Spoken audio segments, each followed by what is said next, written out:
Assalomu alaykum azizlar. Bugun 17-fevral 2026-yil. Xudo xolisa shakli ertadan boshlab indindan xudo xolisa ro'za boshlanadi. Ertadan taroboh o'qiymiz. Mana hozir biza o'zimizni ishlarimizni mana dalada dehqonchilik ishlarimizni, abreski ishlarimizni boshlavordik. Bu ham Allohning yo'lida bir ibodat. Xudo xolisa ro'zalarga o'lmay yetganimizga shukr. Ro'zalarni yaxshi tutib, ro'za paytlarida Allohning zikrini, shukrini, ibodatini qilib yurish hammamizga nasib qilsin. Endi mana hozir bu yerda abreskani boshlavordik. Mana bu yoqda 2 taraf bo'ldi, bu yoqda mana 4ta, mana 5-ga tushyapti biza xudo xolisa. Bu olmalar 4-yillik olmalar. Mana shu abreskani demak o'tgan yili qilishgan ekan, faqat o'rtadan liderni olib tashlab buni sal nima desam bo'lar ekan. Anu boshqa danayliklarga o'xshab, ya'ni kostichkoviy deydi. Olxo'ri, gilos kabi danayli mevalarga o'xshatib buni kosasimon qilib qo'yishgan ekan. O'rtada lider qoldirmasdan mana hammasini sekin bir chekkadan to'g'rilab shakl berib kelyapmiz. Shuning uchun mana bu yerda endi o'rtada lider qolmaganligi uchun, qoldirmaganligi uchun mana tashqaridagi shoxi, mana bu tashqaridagi shoxi ichkariga qarab o'sgan bittasini mana lider sifatida qoldiryapmiz. Bu nima bo'ladi? Keyinchalik bu o'rtaga tortadi. Mana mashina qoq markazidan chiqadi. Endi hozir olmalar uncha tez o'sib ketmayotgani uchunmi, silniy rost olmalar ham juda o'sish rivojlanishi kuchli bo'lmayapti. Sababi mana tegida, mana badanida, mana kana hamma yoq. Kana. Bularni mana shu terisida, mana bu tanasida, mana tanasida.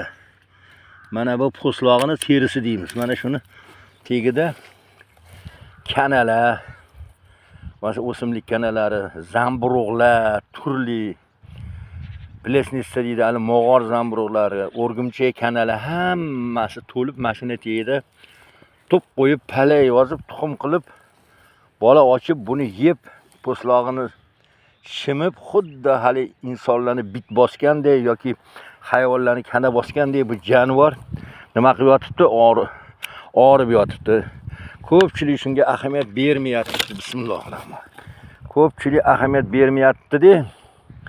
Faqat shu asosan plodojorkaga qarshi, ya'ni mevani qurtiga qarshi turli tuman zaharli dorilarni sepishadi. Lekin 200 yildan beri ota buvosidan qolib kelayotgan o'sha ISO deydi, yoki o'zbekchasiga o'sha oxominam nimani, oxominam oltin gugurtni qaynatma deymiz biz, ISO, atvar. Mana shuni hech kim qo'llamay qo'ydi. Mana hozir shu kunda, mana shu kun isib ketmasdan mana fevral oyida mana shunga bo'lmaganda bir 2 marta sepib olish kerak, ya'ni o'sha ISOni. Ya'ni oxominam demak oltin gugurtni qaynatib aralashmasini mana shu o'sha birinchi ona atvar deyiladi yoki ona qaynatma, ya'ni matchniy rastvor deydi. O'shani tayyorlab olib, keyin ananta toklar ham shunaqa kasal bosib yotibdi. Tokka sepasizmi yoki daraxt olmaga sepasizmi? Shaftoliga qaysi daraxtga, nimaga sepishingizga qarab sxemasi asosida o'sha atvarni keyin rabochiy rastvor tayyorlaysiz. Birinchi izvestkoy serniy ISO deydi. Atvar, ya'ni o'shani birinchi matchniy rastvorni tayyorlab olamizda, keyin uni nima qilamiz? U ona rastvorni keyin ishchi rastvorga mevani turiga, daraxtga, buni yoshiga, mana kasallik darajasiga qarab turib, prosentniy соотношенияda demak, mana shu olmalarga demak 5% qilib sepiladi. Mana shundoq qilib demak 0.5%, yarim. Mana shularni qo'llanmay qo'ydik. Mana hozir tez bu abreskani qilib bitqisiz ISOni tayyorlab bunga nima qilamiz? Sepamiz. Mana bu yerda hozir buni Juda ham bir nima desam bo'lar ekan. Qalin qilib kosa shaklida qoldirib qo'yishgan o'tgan yili. Mana endi men bilan nima qiladi? Katta yo'g'on bo'lganda orasida mana bunaqa olib tashlashga to'g'ri keladi. Mana ichga qarab o'sganlarni iloji boricha olib, daraxtni tashqariga qaratib tarvaqaylattirish kerak. Bu chashkasimon yoki kosasimon degani bu hammasini bir xil spirgiga o'xshatib kesib qo'yish emas, yo duch kelganini kesib seriallatsa bo'ldi emas. Buni demak mana ichkariga qarab o'sganlarni olib, demak tashqariga qaratib nima qilishimiz kerak?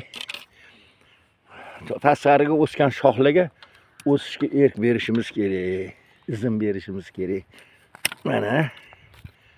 Mana shundoq qilib demak ichkariga o'sganlarni hammasini olaveramiz. Mana bu yerda mana men bo'lib tashladi mana. Mana tashqariga qarab ketyapti xudo. Men bu maydalarga mana bu kichkina hosil nodalarga tegmasak ham bo'ladi. Bular o'zi o'sib ketmaydi, bular so'ruvchi bo'lmaydi. Bular mevasi bilan demak o'zi mana kichkinalargacha qoladi, ya'ni ilga yana kerak bo'lsa olib tashlaveradi. Hozircha bularni kichkina hosil nodalarni olmasdan nima qilamiz?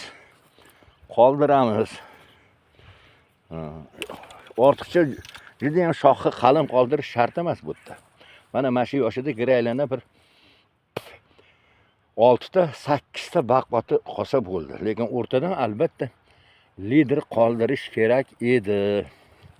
Lider nimaga? Mana bu past o'sib kosa bo'lib o'sib chiqib boriladi. O'rtadan ketayotgan lider har tepaga chiqqanda yoniga yana shox qo'yib ketaveradi. Bu asosan karlik yoki pakana sortlardan emas. Mana bu silniy rost tez o'suvchi sortlarda ishlatiladi. Ko'pchilik noliydi, o'smayapti-ku qadimgidek. Hosilini olsam bo'ldi de. Sana ota bo'yini zamonidagi olma qatta ekan, balam bo'lib yong'oqqa o'xshab o'sib ketadi. O'sish uchun bu jonivor mahali bir yaqin o'rtada akademik Mahmud Mirzayev rahmatli urib bo'lsa ham qishim bilan iso sepib turardi hammada. Bir dona qurt bo'lmasdi. Gektar 1000 gektar bog'da birorta olmani sortida qurt bo'lmasdi yoki uzumga ham sepish juda ham zaril isoni. Oltinga uzumni joni. Uni hozir nima bo'ldi? Gollandiyadan kelibdi, Shveysariyadan kelibdi, Amerikadan kelibdi, Izraeldan kelibdi deb turli reklama qilayotgan zaharli dorilarni, to'g'ri, zaharli dorilar ham kerak emas, ularga anti reklama qilmoqchi emasman.